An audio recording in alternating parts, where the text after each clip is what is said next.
नमस्कार विद्यार्थी मित्रांनो, सेतू अभ्यासक्रम इयत्ता 6वी विषय आहे गणित। आजच्या तासिकेचा क्रमांक आहे 24। यामध्ये क्षेत्र आणि घटक निवडलेला आहे अपूर्णांक। आज आपल्याला समछेद अपूर्णांकाची बेरीज व वजाबाकी या संदर्भात माहिती पाहिजे आहे।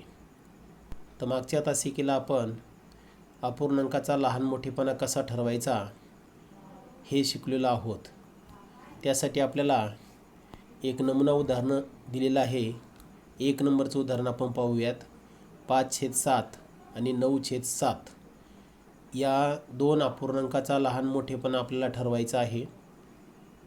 या ठिकाणी दिलेल्या अपूर्णांकाचा छेद समान आहे आणि म्हणून ज्या अपूर्णांकाचा अंश मोठा तो अपूर्णांक मोठा असतो आणि म्हणून या ठिकाणी 5/7 पेक्षा 9/7 मोठे आहेत हे आपण सोडवलेलं आहे। दुसरं उदाहरण आपण पाहूयात। 7/11 आणि 7/13 तर यामध्ये आपल्याला लहान अपूर्णांक कोणता आणि मोठा अपूर्णांक कोणता हे ठरवायचं आहे। तर यासाठी दुसरा नियम आपण पाहिलेला आहे। ज्यावेळी दिलेल्या अपूर्णांकाचे छेद भिन्न आहेत अशा वेळी आपण काय करायचं, त्या अपूर्णांकाच्या अंशाचं निरीक्षण करायचं। जर दिलेल्या अपूर्णांकाचे अंश सारखेच असतील, समान असतील, तर ज्या अपूर्णांकाचा छेद मोठा असतो तो अपूर्णांक लहान असतो। पहा इथे आता अंशस्थानी 7 आहेत, दुसऱ्या अपूर्णांकामध्ये अंशस्थानी 7 आहेत। पहिल्या अपूर्णांकाचा छेद 11 आहे, दुसऱ्या अपूर्णांकाचा छेद 13 आहे।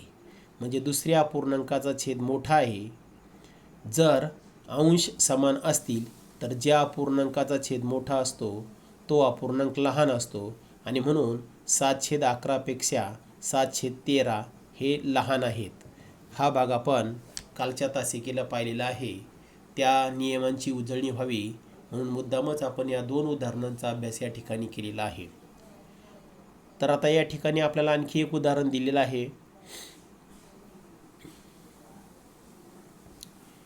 3/5 आणि 8/13 या अपूर्णांकाचा लहान मोठेपणा आपल्याला ठरवायचा आहे। मग हा लहान मोठेपणा ठरवायचा असेल तर आपल्याला काय करावं लागेल पहा। दिलेल्या अपूर्णांकाचे छेद भिन्न आहेत म्हणून पहिल्या उदाहरणात आपण जो नियम वापरलेला आहे तो नियम या ठिकाणी लागू होत नाही। त्यानंतर अंशाचं निरीक्षण करूयात। पहिल्या अपूर्णांकाचा अंश 3 आहे, दुसऱ्या अपूर्णांकाचा अंश 8 आहे। म्हणजे इथे अंशसुद्धा समान नाहीत आणि म्हणून दुसऱ्या उदाहरणासाठी आपण जो नियम वापरलेला आहे तो सुद्धा या ठिकाणी लागू होत नाही। आता मग याचा लहान मोठेपणा आपल्याला ठरवायचा आहे। यासाठी आपल्याला काय करावं लागेल, तर दिलेल्या अपूर्णांकाचे समछेद अपूर्णांकात रूपांतर करावं लागेल। आता या ठिकाणी समछेद अपूर्णांकात रूपांतर करताना अगदी सोपी पद्धत वापरली तरी चालेल। कोणती, तर पहिल्या अपूर्णांकाच्या अंशाला आणि छेदाला दुसऱ्या अपूर्णांकाच्या छेदाने गुणायचे। पहा पहिला अपूर्णांक आहे 3/5, इथं आपण लिहिलं 3/5 गुणिले, नंतर छेदस्थानी पण गुणिले लिहिलं। आता या दोन्ही संख्यांना आपण दुसऱ्या अपूर्णांकाच्या छेदाने गुणायचं। इथं आहे 13, इथं आपण 13 गुणिले केले, इथं गुणिले 13 केले। 13 × 39, 13×5 = 65 म्हणजे 3/5 याचा सममूल्य अपूर्णांक आपल्याला मिळालेला आहे 39/65। आता दुसरा अपूर्णांक आपल्याला दिलेला आहे 8/13, मग तो आपण या ठिकाणी खाली लिहिला, बरोबर चिन्ह आपण लिहिलं, 8/13 लिहिले। आता हे पहा, जसं आपण पहिल्या अपूर्णांकाच्या अंशाला आणि छेदाला दुसऱ्या अपूर्णांकाच्या छेदाने गुणलंय, आता या उलट आपण करायचे। दुसऱ्या अपूर्णांकाच्या अंशाला आणि छेदाला पहिल्या अपूर्णांकाच्या छेदाने गुणायचे आणि म्हणून या ठिकाणी 8 × 5 केले, 13 × 5 केले, 8×5 = 40, 13×5 = 65 म्हणजे 8/13 या अपूर्णांकाचा सममूल्य अपूर्णांक 40/65 आपल्याला मिळालेला आहे. आता हे पहा मुलांनो, 39/65 आणि 40/65 हे दोनही अपूर्णांक आपण या ठिकाणी लिहिलेले आहेत. आता या दोनही अपूर्णांकाचा छेद समान झालेला आहे. मग आपण अंशाची तुलना करूयात. 39पेक्षा 40 मोठे आहेत आणि म्हणून 40/65 हा अपूर्णांक या ठिकाणी मोठा आहे. या ठिकाणी आपण हे चिन्ह वापरलेलं आहे. मग आता पहिल्या संख्येसाठी कोणता अपूर्णांक आलेला आहे? पहिली अपूर्णांक संख्या आहे 3/5. मग 3/5 आपण इथं लिहिली. त्याच्यासाठी कोणता अपूर्णांक आपण या ठिकाणी घेतलेला आहे? सममूल्य अपूर्णांक 39/65. दुसरी संख्या आहे अपूर्णांक संख्या 8/13. मग त्याच्यासाठी कोणता सममूल्य अपूर्णांक आपण मिळवला? 40/65. आणि 40/65 म्हणजे कोणता अपूर्णांक झाला आता? 8/13. मग दुसरा अपूर्णांक मोठा आहे म्हणून या ठिकाणी 3/5 पेक्षा 8/13 हा अपूर्णांक मोठा आहे, हे आपण लक्षात घ्यायचं आहे. आता या ठिकाणी या पद्धतीने आपण सोडवलं. इथे आपण छेदाचा लसावी काढून त्याला समछेद अपूर्णांकाचं रूप देऊन सुद्धा सोडवू शकतो. पण अगदी जर विषम संख्या असतील तर पहिल्या अपूर्णांकाच्या अंशाला आणि छेदाला दुसऱ्याच्या छेदाने गुणायचं, दुसऱ्या अपूर्णांकाच्या अंशाला आणि छेदाला पहिल्याच्या छेदाने गुणायचं, किंवा वेगळ्या जरी संख्या असतील या पद्धतीने सोडवलं तरी चालेल. आता हे पहा, यामध्ये आपण समछेद अपूर्णांकाची बेरीज करताना अपूर्णांकाच्या अंशाची बेरीज करतात व त्या अपूर्णांकाचा छेद बेरजेच्या छेदस्थानी तसाच लिहितात. आता हे पहा, इथे समछेद अपूर्णांक दिलेले आहेत. याची बेरीज आपल्याला करायची आहे. पहिलं उदाहरण आहे 2/7 अधिक 6/7. या दोन अपूर्णांकाची बेरीज आपल्याला करायची आहे. बेरीज आपण कशी केलेली आहे पहा, छेदस्थानी दोन्ही ठिकाणी सारखी संख्या आहे म्हणून आपण छेदस्थानी 7 लिहिली. 2 अधिक 6 यांची बेरीज केली ती आपण 8 अशी लिहिलेली आहे आणि म्हणून याचं बरोबर उत्तर आलेलं आहे 8/7. आता दुसरं उदाहरण आपण तसंच पाहूयात. 5/12 अधिक 13/12. इथं छेद समान आहे तो तसाच ठेवला. 5 अधिक 13 यांची बेरीज केली ती 18 आली आणि म्हणून याचं उत्तर आलेलं आहे 18/12. म्हणजेच आपण लक्षात घ्यायचं, समछेद अपूर्णांकाची बेरीज करताना अपूर्णांकाच्या अंशाची बेरीज करावी आणि छेद आहे तोच लिहावा. आता दुसरा भाग आहे पहा, जर समछेद अपूर्णांकाची आपल्याला वजाबाकी करायची असेल तर आपण काय करायचं?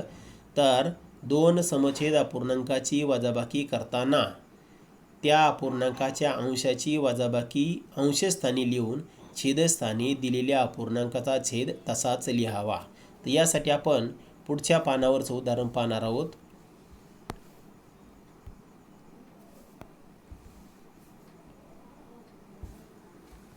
हे पहा, इथं पहिलं उदाहरण दिलेलं आहे 7/9 वजा 4/9. छेद 9 आहे तो आपण तसाच लिहिलेला आहे. 7मधून आपण 4 वजा केले, 3 राहिले आणि म्हणून 3/9 हे याचं आलेलं उत्तर आहे. म्हणजेच वजाबाकी करताना जर दिलेल्या अपूर्णांकाचे छेद समान असतील तर छेद तसाच ठेवावा आणि अंशाची वजाबाकी करावी. दुसरं उदाहरण दिलं आहे 9/13 वजा 4/13. आता इथं छेद 13 आहे म्हणून आपण इथे 13 हे उत्तर लिहिलेलं आहे. 9 वजा 4 आपण केले तर इथे 5 आले, म्हणजेच 5/13 हे त्याचं आलेलं उत्तर आहे. आता आपल्याला सरावासाठी आणखीन काही उदाहरणं दिलेली आहेत तर ती उदाहरणे आपण पाहूयात. पहा, पहिलं उदाहरण दिलेलं आहे आपल्याला, ते आपण कसं सोडवायचं ते बघूयात. हा, इथे बेरीज करा म्हटलं आहे. मग 8/15 अधिक 11/15 बेरीज करायची आहे. दिलेल्या अपूर्णांकाचा छेद समान आहे. मी या ठिकाणी उभी मांडणी केलेली आहे. 8 अधिक 11 हे अंशस्थानी मांडली, अंशाची बेरीज म्हणायची याला, आणि छेद 15 आहे तो तसाच लिहिलेला आहे. छेदांची बेरीज करायची नाही. आता इथे 8 अधिक 11 याची बेरीज केली तर 19 येतात. पुन्हा छेद आपण तोच लिहायचा, म्हणजे याचं उत्तर आलेलं आहे 19/15. दुसरं उदाहरण आपण पाहूयात. 3/7 अधिक 5/7. आता इथं छेद आहे तसाच लिहिला, अंशाची बेरीज करायची 3 अधिक 5. मग इथं आपण अंशस्थानी लिहिलं आहे 3 अधिक 5 छेद 7. 3 अधिक 5 होतात 8. 8 छेद 7. आता तिसरं उदाहरण तुम्ही या पद्धतीने सोडवायचं आहे. आता प्रश्न दुसरा दिलेला आहे, त्यामध्ये वजाबाकी करा. मग आता इथे पहा, पहिलं उदाहरण दिलं आहे 9/12 वजा 2/12. आता इथे काय करता येईल आपल्याला, छेद आहे तोच ठेवला आहे आपण, कारण दोन्हीचा छेद समान आहे. 9 वजा 2 असं आपण अंशस्थानी लिहिलेलं आहे. या 9 मधून हे 2 गेले, 7 राहिले आणि म्हणून त्याचं बरोबर उत्तर आलेलं आहे 7/12. अशा उभ्या मांडणीने आपण सोडवलं तर उदाहरण आपल्याला सोडवायला आणखी सोपं होतं. दुसरं उदाहरण दिलेलं आहे 7/8 वजा 3/8. आता इथे पहा, अंशस्थानी पहिल्याचा अंश आहे 7, नंतर वजा चिन्ह, दुसऱ्याचा अंश आहे 3. 7 वजा 3/8. मग 7 मधून 3 गेले, राहिले 4. 4/8.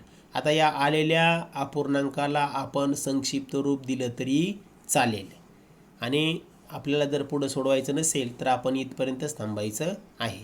तर तिसरं उदाहरण याच पद्धतीने आपण सोडवलेलं आहे. आपण ते पहा. हे पहा, प्रश्न पहिला आणि प्रश्न दुसरा आपण सोडवला आहे. आता इथं या ठिकाणी आव्हानात्मक कोपरा असा एक भाग दिलेला आहे. आता ते उदाहरण मी वाचतो पहा. एका स्वेटरचा 6/10 भाग आईने विणला आहे आणि उरलेल्यापैकी 2/10 ताईने विणला आहे, तर स्वेटरचा एकूण किती भाग विणायचा झाला आहे. दुसरं उदाहरण पण आपण वाचून घेऊयात पहा. आईने आणलेल्या कलिंगडापैकी 3/8 भाग मुलांनी खाल्ला, तर कलिंगडाचा किती भाग शिल्लक राहिला. आता हे उदाहरण सोडवताना आपण पहा, पहिलं उदाहरण पहिल्यांदा सोडवत पहा. 6/10 भाग आईने विणला आणि 2/10 भाग ताईने विणला, तर एकूण किती भाग विणायचा झाला आहे. तर या ठिकाणी हे सोडून दिलेलं आहे पहा. आईने विणलेला भाग आहे 6/10, ताईने विणलेला 2/10. म्हणजेच दोघींनी मिळून विणलेल्या भागांची आपल्याला बेरीज करावी लागेल. मग इथे दोन्हीचा छेद समान आहे, 6/10 अधिक 2/10. मग इथे आपण काय केलं, छेद समान आहे तोच ठेवला. 6 अधिक 2 याची बेरीज केली, ती अंशस्थानी मांडली. 8/10 म्हणजे त्या स्वेटरचा 8/10 भाग विणून झालेला आहे. दुसरं उदाहरण आपण वाचलेलं आहे पहा. आईने आणलेल्या कलिंगडापैकी 3/8 भाग मुलांनी खाल्ला, तर कलिंगडाचा किती भाग शिल्लक राहिला. आता इथे एकूण भाग किती आहेत, 8. खाल्लेला भाग किती आहे, 3. आणि म्हणून 8 वजा 3/8 बरोबर 5/8. आता इथं आपण 1 वजा 3/8 असं करून सोडवलं तरी चालेल, पण तो तुमचा भाग आता या ठिकाणी झालेला नाही आणि म्हणून एकूण भाग आहेत 8. त्यापैकी खाल्लेले भाग आहेत 3. मग शिल्लक राहिलेले भाग आहेत 5 आणि म्हणून 5/8 भाग एवढे कलिंगड आता शिल्लक राहिलेले आहे. तर विद्यार्थी मित्रांनो, आपण ही सर्व उदाहरणे आपल्या वर्गपाठाच्या वहीमध्ये सोडवायची आहेत. या ठिकाणी आपण थांबूयात. धन्यवाद.